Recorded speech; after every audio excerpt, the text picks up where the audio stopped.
Bismillahirrahmanirrahim. Assalamualaikum warahmatullahi wabarakatuh. Perkenalkan kami dari kelompok 4. Perkenalkan nama saya Rian Hidayat dan anggota kelompok saya yaitu Erwin Hidayat, Yogi Kurniawan, dan Imam Aprian. Kelompok kami membahas tentang sistem cerdas agar dapat dipergunakan bagi orang gaptek. Yang pertama yaitu latar belakang. Sebagai pengguna smartphone, internet, laptop, dan sebagainya, kita tentu telah dibuat cukup familiar dengan teknologi informasi dan komunikasi. Dalam perjalanannya, teknologi informasi dan komunikasi atau disebut TIK merupakan payung besar terminologi yang mencakup seluruh peralatan teknis untuk memproses dan menyampaikan informasi. TIK mencakup dua aspek, yaitu teknologi informasi dan teknologi komunikasi. Teknologi informasi meliputi sebagai hal yang berkaitan dengan proses, penggunaan sebagai alat bantu, manipulasi, dan pengolahan informasi. Sedangkan teknologi komunikasi adalah segala sesuatu yang berkaitan dengan penggunaan alat bantu untuk memproses dan mentransfer data dari perangkat yang satu ke yang lainnya. Dan ini merupakan Indonesia menempati peringkat ke-6 untuk tingkat kepemilikan smartphone dan handphone, biasanya dalam daftar negara berkembang.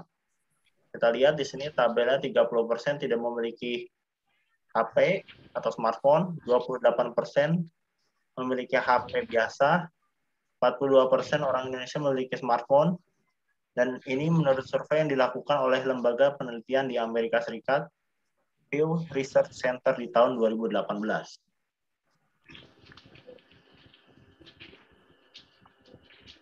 Monggo, silakan.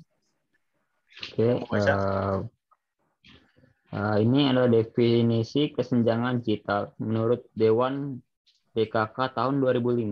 Kesenjangan digital adalah ketidakmampuan individu dalam merasakan manfaat dari teknologi informasi karena kurangnya aksesibilitas dan kemampuan dalam menggunakan teknologi informasi tersebut.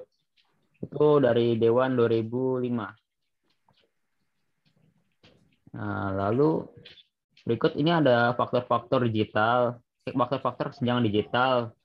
Ada 4 faktor ya. Penelitian tersebut dilakukan oleh Arif Rahman dan Muhammad Kuwadus. Faktor-faktor tersebut antara lain itu ada kesenjangan aksesibilitas, itu perbedaan antara individu dalam hal pengaksesan teknologi informasi. Lalu ada kesenjangan kapabilitas, perbedaan kemampuan individu dalam menggunakan teknologi informasi.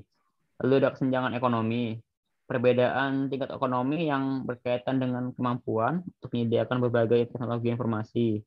Lalu ada kesenjangan inovasi, perbedaan keinginan individu untuk mencoba berbagai teknologi informasi baru yang belum dicoba sebelumnya. Next. Metode penelitian. Dalam penelitian ini, peneliti menggunakan teknik non-probability sampling. Apa itu teknik non-probability sampling? Teknik di mana dalam teknik ini tidak memberikan peluang yang sama pada setiap populasi untuk dipilih menjadi sampel pada penelitian. Sedangkan untuk menentukan sampelnya digunakan sistem sampling insidental. Sampling insidental itu sampling adalah teknik yang menentukan sampel dengan berdasarkan pada kebetulan, yaitu siapa saja yang secara kebetulan bertemu dengan peneliti maka akan digunakan sebagai sampel. Bila seorang tersebut cocok untuk dijadikan sebagai sumber data yang didapat kemudian diolah dengan menggunakan SPSS. Kemudian dianalisis dengan menggunakan metode cross-step. Selain itu, memperdalam analisis yang dilakukan perbandingan dengan teori konsep dan penelitian lain mengenai kesenjangan digital. Boleh selanjutnya, silakan. Oke, hasil dan pembahasan. Dari hasil yang didapatkan di lapangan, diketahui bahwa kesenjangan digital yang terjadi adalah dalam hal kapabilitas dalam penggunaan teknologi informasi.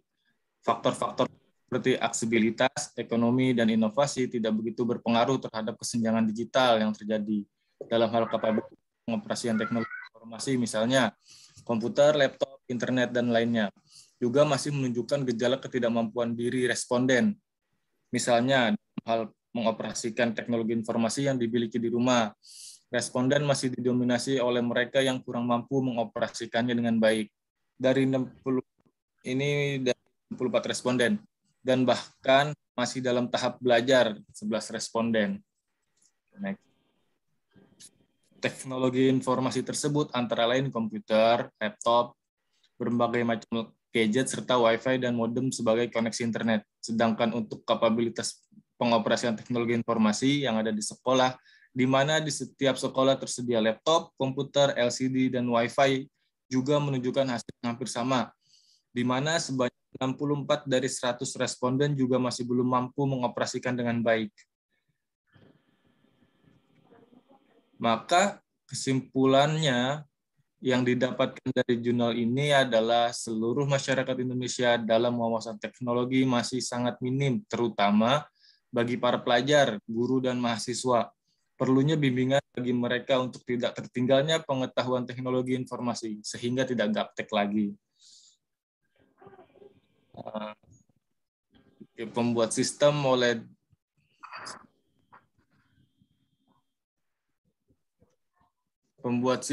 developer di dalam teknologi juga berkaitan dengan penggunaannya, agar pengguna bisa menggunakannya dengan mudah dan efisien. Perkembangan teknologi saat ini membantu kita dalam berkomunikasi jarak jauh tanpa batas waktu, dan juga bagi seorang wirausahawan teknologi menjamin bahwa pemanfaatannya sangat dibutuhkan agar usahanya berkembang dengan pesat. Oke, sekian dari kelompok kami dari kelompok 4. Semoga informasi yang telah kami sampaikan berguna bagi seluruh mahasiswa Universitas Satya Negara Indonesia. Wassalamualaikum warahmatullahi wabarakatuh. Waalaikumsalam. Waalaikumsalam warahmatullahi wabarakatuh.